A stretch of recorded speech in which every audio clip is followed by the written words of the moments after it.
owned building should be converted to a wellness center for the homeless. The property is on McKay Avenue off of Central near the Crab Cove Visitor Center.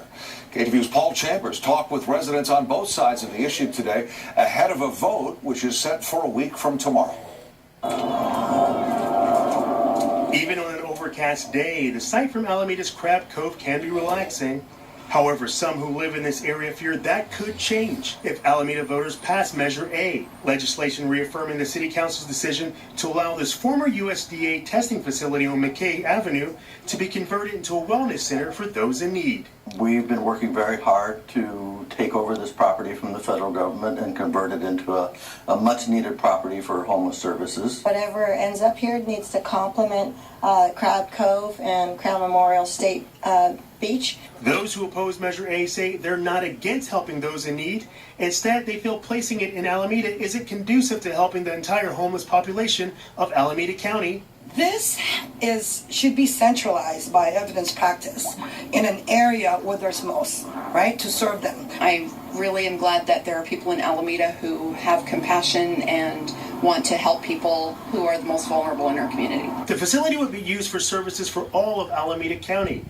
Homeless seniors 55 and above, rehab center for homeless people recently discharged from a hospital, healthcare clinic, and a resource center to help those facing homelessness.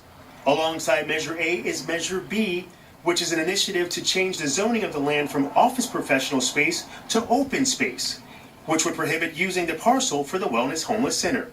It's called an open space initiative, but all it does is change the zoning. It doesn't create funds for a park. It doesn't establish a park. Park doesn't mean open to the air. It doesn't mean open area. It doesn't mean grass.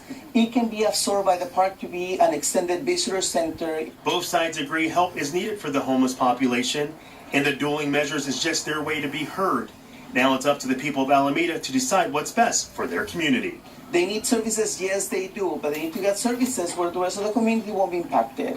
And I think that exposing our children to these type of conditions is unfair. There's always pushback when you want to create homeless services in a community. Whether you vote yes or no, you have between now and April 9th to do so. In Alameda, I'm Paul Chambers, KTVU, Fox 2 News. Up next tonight.